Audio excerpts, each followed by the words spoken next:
Once upon a time, in a small village called Bondo, which was located deep in the heart of Africa. In this village, legends have it that the gods themselves lived amongst the people. During the day, the sun painted the earth with gold, and by evening the moon bathed it in silver every night. In this village, lived a woman named Mary Lane, but for this story we would call her just Mary. Mary was known far and wide for her kindness and her gentle spirit, and she was married to a pastor named James, a man whose voice could calm storms and whose heart was as big as the baobab tree that stood at the edge of their village. Mary and James lived in a fine house made of mud and thatch, with a wide veranda where the chickens clucked and the goats bleated, and the people of Bondo often gathered there to hear James preach about love and faith, and they would nod and say how lucky Mary was to have such a good husband who treated her like a queen, giving her bright clothes sewn with threads of every color and shiny beads that sparkled in the sunlight, and he built her a garden where she grew yams and cassava, and he even bought her a little car that rumbled through the dusty paths of Bondo, making everyone turn their heads and smile. From the outside, it looked like Mary had everything a woman could want, with a husband who loved her and a home filled with blessings, but deep inside her heart, there was a quiet sadness that nobody could see, because all her life, ever since she was a little girl running barefoot through the village chasing butterflies, she had dreamed of holding a child of her own in her arms, and even though she and James had been married for many years, praying every night under the stars and every morning as the roosters crowed, no child had come to fill their home with laughter. Mary spent many nights kneeling by her bed, her hands pressed together and her eyes wet with tears, asking the ancestors and the great spirits above why they had not heard her cries, and she would whisper into the darkness, begging for a son to carry on their name, while James would sit beside her, holding her hand and telling her to keep faith, because he believed that one day their prayers would rise like smoke to the sky and the spirits would answer. And then, one bright morning when the village was alive with the sound of drums and the smell of roasted maize, the miracle happened, and Mary felt a flutter in her belly, and she ran to James with a smile so wide it could chase away the clouds, and she told him that their prayers had been answered, and soon they would have a child. James lifted her up and spun her around, laughing like a boy, and the whole village heard the news, and they came with gifts of cloth and baskets of fruit, clapping their hands and singing songs of joy, because Mary was pregnant, and her heart was so full it felt like it might burst. As the months passed, Mary's belly grew round and heavy, and she loved every moment of it, sitting in the shade of the baobab tree rubbing her stomach and talking to the baby inside, telling him stories of the village and the brave hunters who once roamed the land, and James would join her, pressing his ear to her belly and saying he could hear the baby kicking, and they dreamed of the day they would see his face. They painted a little room in their house with bright colors, and James carved a wooden stool for the baby to sit on when he was big enough, and Mary wove a blanket from the softest cotton, humming as she walked, and the love between them grew stronger than ever, like the roots of the great tree that held the earth together. When the time came, under a sky full of stars and with the village midwife chanting blessings, Mary gave birth to a strong, healthy boy, and they named him Samuel, which meant God has heard, because he was the answer to all their prayers, and from that moment, their home was filled with a new kind of light. Mary and James poured all their love into Samuel, dressing him in tiny clothes sewn with care and feeding him the sweetest porridge made from millet and honey, and they watched him grow with eyes full of wonder, because he was their treasure, more precious than all the gold in the rivers of Africa. Mary loved being a mother, and she would carry Samuel on her back as she walked in the garden, singing songs that made him giggle, and she would sit with him under the stars, pointing at the constellations and telling him they were the spirits of their ancestors watching over him, and James would come home from preaching and scoop Samuel up in his arms, tossing him into the air and catching him, and their laughter would echo through the village, making everyone smile. They celebrated every little thing Samuel did, from the first time he smiled with his tiny gums showing, to the day he took his first wobbly steps across the dirt floor, to the moment he said "Oh mama" in a voice so clear it made Mary's heart sing, and they thanked the spirits every day for giving them such a perfect son.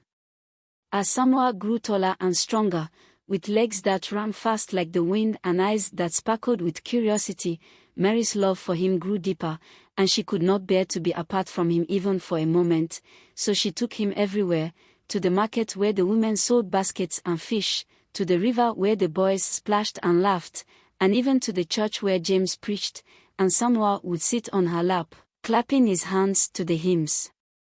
When Samoa started going to the village school, where the teacher taught the children to write their names in the sand and count the stars, Mary would walk him there every morning, holding his hand tightly, and then she would wait outside under the mango tree until the sun climbed high in the sky and school was over, because she felt a sharp pain in her chest whenever he was out of her sight, and she worried about him every second, wondering if he was safe, if he was happy, if he needed her. James would laugh and say she loved Samoa so much that they were like two halves of the same calabash, and he teased that if one was missing, the other would fade away, but Mary didn't laugh, because she knew it was true, and she could not imagine a world where anything happened to her precious boy. But one day, when Samoa was 18 years old, with a smile that could light up the darkest night and a spirit as wild as the antelopes that roamed the plains, the time came for him to leave Bondo and go to a big school far away in the town of Kweku, a boarding school called St. Peter's, run by wise priests who taught boys how to read big books and understand the ways of the world, and everyone said it was the best place for a boy like Samuel to grow into a strong man.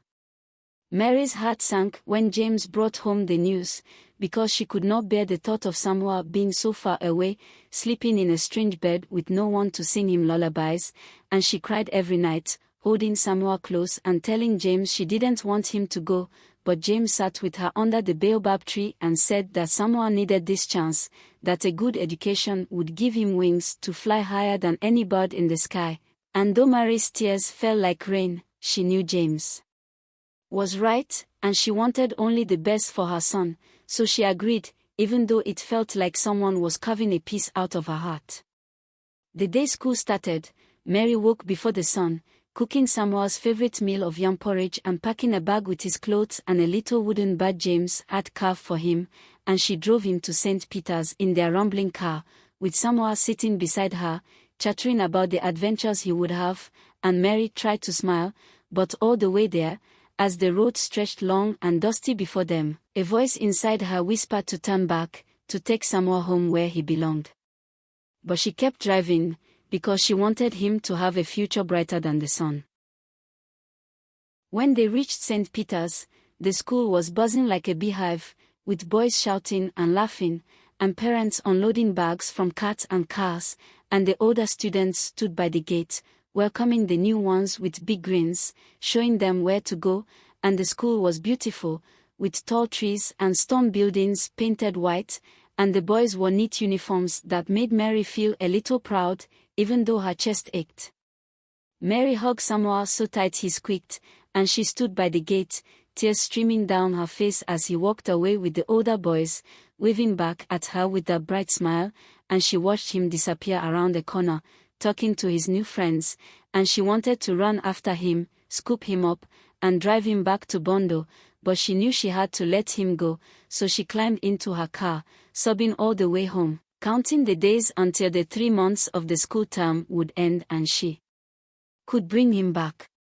Those 3 months felt like 3 years, and every night Mary dreamed of Samuel lost in the dark, calling for her, and she woke up with her heart pounding, and she called the priest at St. Peter's every week, asking if Samuel was okay, and they always said he was fine, happy, learning, but still, Mary felt uneasy, like a shadow was creeping over her soul. When the term finally ended, Mary was the first parent at St. Peter's, arriving with the dawn, carrying a big basket of Samuel's favorite food she had cooked all night, roasted plantains and spicy stew, and she stood by the gate, bouncing on her toes, waiting to see his face, because she could not wait to hold him again and hear his voice. The gates opened, and boys poured out, running to their parents with shouts of joy, and Mary searched the crowd, her eyes darting from face to face, but Samuel didn't come, and as the crowd thinned, her stomach twisted, and her excitement turned to fear, because where was her boy, why wasn't he there? She pushed through the gate, asking everyone she saw. The gateman shook his head and said he hadn't seen Samoa leave. The other boys said they'd seen him just minutes ago, laughing and packing his bag, and that made Mary's heart slow a little, but only a little, because she still couldn't see him. She went to the priests and teachers, her voice shaking as she asked where Samoa was, and they all said they'd seen him not long ago, walking with his friends, but now he was gone, and Mary's panic grew like a wildfire, burning through her chest, making it hard to breathe, because something was wrong, terribly wrong. She ran across the school, calling Samoa's name, looking under benches, behind buildings, in every corner, but he was nowhere, and the priest joined her, searching every room, every path, but Samoa had vanished, like smoke carried away by the wind, and Mary's worst fear had come alive, clawing at her heart. The sun began to set, and the head priest said they should go home and search again tomorrow, but Mary screamed at him, her voice raw, asking how he could say that when her son might need her, and she blamed him, saying it was his fault, that St. Peter's had failed her boy, and she swore they would pay if Samoa wasn't found. She stayed at the school all night, wandering the grounds, shouting Samoa's name until her throat hurt, checking every shadow, hoping he was hiding, playing a game, but by morning, he was still gone, and James arrived, his face crumpled with grief, because he had been away preaching and came as soon as he heard, and he held Mary as she tried to explain, but her words broke apart, and her tears were gone, dried up from a night of crying, and she felt hollow, like a drum with no sound. They went home, leaving the police to search St. Peter's, and Mary prayed it was a dream, but it was real, and days turned to weeks, then months, and still no Samoa, no sign, no clue, and it made no sense how a boy could disappear like that, leaving everyone in Kweku and Bondo confused and whispering. Mary stopped eating, stopped smiling, stopped living, because not knowing if Samoa was safe was a pain sharper than any knife, and after a year, her body gave up, and she died of a broken heart, lying still in her bed, unable to go on without her son. The village mourned Mary, burying her in her favorite red sandals, the one Samoa had chosen for her birthday, hoping her spirit would find peace in the sky, but her soul didn't rise to the ancestors, nor did it sink to the shadows below. Instead, it stayed, tied to St. Peter's, roaming the school at night, searching for Samoa, her only thought to find her boy. Every night, her ghost walked the paths, her red sandals clicking on the stones, crush, lifting things, peering into corners, and at midnight, she entered the boys' dormitory, moving from bed to bed, touching each sleeping face, whispering in Samoa, hoping one would answer, and she lingered longest by the bed where Samoa once slept, sighing when the boy there wasn't him, then leaving, only to return the next night. The boys at St. Peter's didn't know Mary's story, didn't know who she was or why she searched, but they knew the ghost, calling it crush for the sound of her sandals, and they saw only the red shoes moving alone, no feet inside, and it scared them so much they hid under their blankets, and they made a rule to sleep before midnight to avoid her, and they told the priests and their parents, begging to leave, but the adults laughed, saying it was just their imagination, that ghosts weren't real. But one boy, named Luke, felt the ghost more than the others, because he slept in Samoa's old bed, and Crush stayed by him longest, touching his cheek, whispering in the dark, and it kept him awake, his heart racing, because he didn't want her there, and he decided he had to stop it. Luke gathered 2 friends, and they planned to face the ghost, to ask what it wanted and make it go away, because they were tired of being afraid, and one night, they stayed up past midnight, trembling as the school grew quiet, and Luke's friends were nervous, but Luke knew more than they did, because his father was a priest and a healer of spirits, a secret he kept since priests weren't meant to have sons, and his father had taught him how to speak to the unseen, meeting him in the bush away from prying eyes, and though Luke learned it to please his father, he never thought he'd use it until now.